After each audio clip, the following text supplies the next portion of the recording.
Good morning. The preparations for the Foreign Affairs Council, of course, have finished. It's ongoing.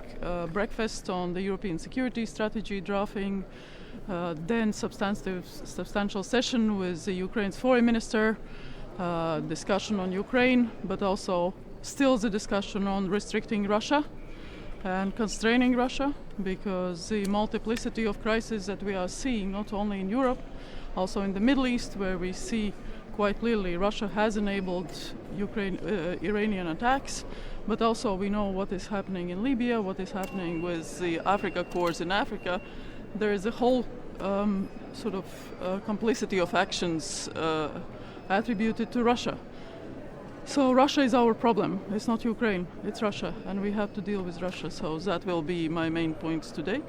And then, of course, meeting with Indian Foreign Minister, Mr. Jaishankar, good friend.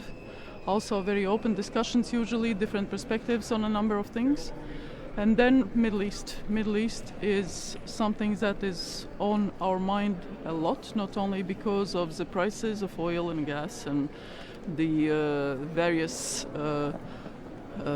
different angles of the crisis in the Middle East, but also because indeed our strategic partner US is currently fully involved in the region, and we would like to see a quick de-escalation, having spoken with many of the Gulf states and other neighbors.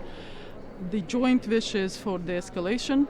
Indeed, Iran was a significant challenge and security threat for all of us. Just look at the IAEA reports and the clear point that IAEA was not able to ensure that and assure us that Iranian nuclear program was entirely peaceful. Look at the suppression of people. The regime had not changed its patterns. In the same time, of course, the effects of everything are such that taking down a notch and reflecting and seeing how we can advance on a more peaceful path is something that we argue for. You're also discussing Georgia's topic. Do you know what's the proposal? Minister, President Trump said that he would like NATO to do more regarding the security of the Strait of Hormuz. Do you support this idea? I haven't seen any proposals from the US. You would have to ask within NATO whether something has been received, because if there is an ally that feels that there is a security challenge or something, usually it goes through the NATO. It doesn't come to the capitals directly. And Latvia would help more in Aspides mission? I cannot speculate again. It depends on the situation. We supported in principle, but we have to see how it works. We see more and more pressure between Hungary and Ukraine, considering $90 billion blockage and pipeline Druzhba. So how do you see the way out of this crisis, and what should EU do to cool down the tension between us? I think we have been very clear always. More pressure on Russia, so the new sanctions package, restraining Russian economy, technology partnerships, stopping evading sanctions. That's the way to peace in Ukraine. It's not by giving up on all those things. Minister, on Hungary, how can Hungary pursue to approve the 90 billion package for Ukraine? And if this would not be the case, do you have an option to approve? As a rule, we don't comment on partners or allies in public and their behavior or actions. From our side, 90 billion is agreed, and all the 3 regulations that need to be approved for implementation should be approved. Straightforward.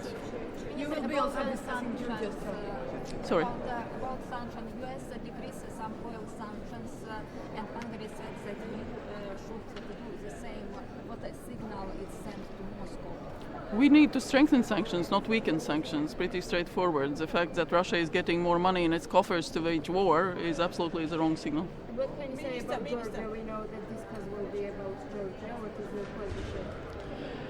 Nothing has changed in Georgia. The situation has not improved. We know what Georgian people want, what they deserve, but this government apparently is not interested in the European path for the country or people. Can you give us special examples? Can you give us special examples for? Well, Well, there is enough in public by the Commission and other colleagues, yes. Yeah, and is there some steps which can be used against the Georgian dream, which is stopping our European path? We have full trust that Georgian people will take the right decisions and will implement the commitment to Europe and make sure that the country advances. Can you tell us what don't like about Georgia exactly? What is it that... As I said, there is enough in public already from the European Commission and other actors.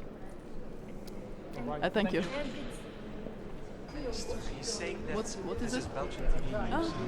The Belgian Prime Minister Bart Wever is saying that he wants normalization of the relationship with Russia. Do you agree with him?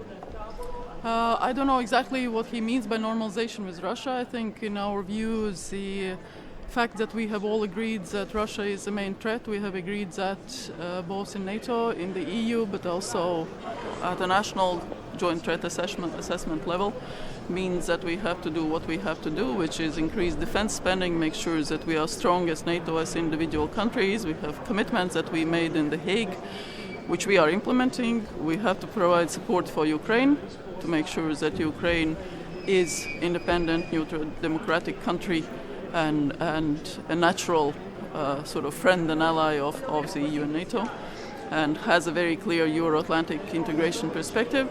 But also we have to make sure that Russia is weakened. So more sanctions, denying Russia money, technology, partnerships, limiting, evading sanctions and everything. That's our view. Yeah, but that's our view, and this is where we are.